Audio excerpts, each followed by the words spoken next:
Visões subsequentes.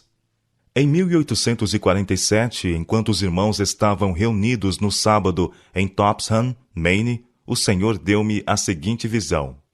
Sentíamos um incomum espírito de oração, e ao orarmos o Espírito Santo desceu sobre nós. Estávamos muito felizes. Logo perdi de vista as coisas terrestres e fui arrebatada em visão da glória de Deus. Vi um anjo que voava ligeiro para mim. Rápido levou-me da terra para a cidade santa. Na cidade vi um templo no qual entrei. Passei por uma porta antes de chegar ao primeiro véu. Este véu foi erguido e eu entrei no lugar santo.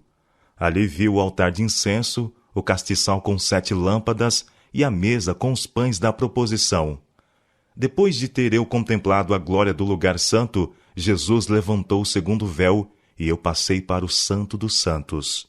No lugar santíssimo vi uma arca, cujo alto e lados eram do mais puro ouro. Em cada extremidade da arca havia um querubim com suas asas estendidas sobre ela. Tinham o rosto voltado um para o outro e olhavam para baixo. Entre os anjos estava um incensário de ouro. Sobre a arca, onde estavam os anjos, havia o brilho de excelente glória, como se fora a glória do trono da habitação de Deus. Jesus estava junto à arca, e ao subirem a ele as orações dos santos, a fumaça do incenso subia, e ele oferecia suas orações ao Pai com o fumo do incenso. Na arca estava a urna de ouro contendo o maná, a vara de Arão que florescera e as 2 tábuas de pedra que se fechavam como um livro. Jesus abriu-as, e eu vi os 10 mandamentos nelas escritos com o dedo de Deus. Numa das tábuas havia 4 mandamentos e na outra 6.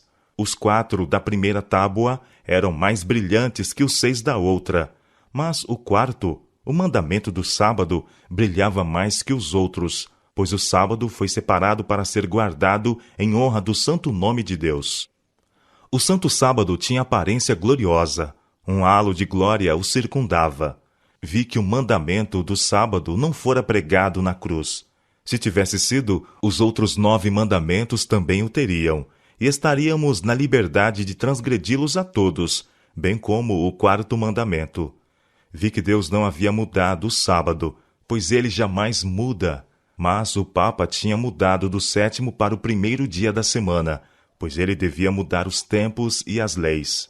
E eu vi que se Deus tivesse mudado o sábado do 7º dia para o 1º, ele teria mudado a redação do mandamento do sábado, escrito nas tábuas de pedra, que estão agora na arca, no lugar santíssimo do templo no céu. E seria lido assim: o 1º dia é o sábado do Senhor teu Deus. Mas eu vi que nele se lê da mesma maneira como foi escrito nas tábuas de pedra pelo dedo de Deus, e entregue a Moisés no Sinai. Mas o 7º dia é o sábado do Senhor teu Deus. Vi que o sábado é, e será, o muro de separação entre o verdadeiro Israel de Deus e os incrédulos, e que o sábado é o grande fator que une os corações dos queridos de Deus, os expectantes santos. Vi que Deus tinha filhos que não reconheciam o sábado e não o guardavam. Eles não haviam rejeitado a luz sobre este ponto. E ao início do tempo de angústia, fomos cheios do Espírito Santo ao sairmos para proclamar o sábado mais amplamente. Isto enfureceu as igrejas e os adventistas nominais, pois não podiam refutar a verdade do sábado. E nesse tempo, os escolhidos de Deus viram todos claramente que tínhamos a verdade, e saíram e enfrentaram a perseguição conosco. Eu vi a espada, a fome, pestilência e grande confusão na terra. Os ímpios achavam que tínhamos acarretado juízo sobre eles, e se levantaram e tomaram conselho para desembaraçar a terra de nós, supondo que assim o mal seria contido. No tempo da angústia, fugimos todos das cidades e vilas, mas fomos perseguidos pelos ímpios, os quais entraram nas casas dos santos com a espada. Eles ergueram a espada para matar-nos, mas esta quebrou-se e caiu ao chão tão impotente como palha. Então clamamos dia e noite por livramento, e o clamor subiu até Deus. O sol apareceu, a lua permaneceu imóvel, as correntes de água cessaram de fluir. Nuvens negras e pesadas se acumularam e se chocavam umas contra as outras. Mas havia um espaço claro de glória indescritível, de onde veio a voz de Deus como de muitas águas, a qual fez estremecer os céus e a terra. O céu se abria e se fechava, e estava em comoção. As montanhas se agitavam como uma cana ao vento, e as franctuosas rochas eram lançadas ao redor.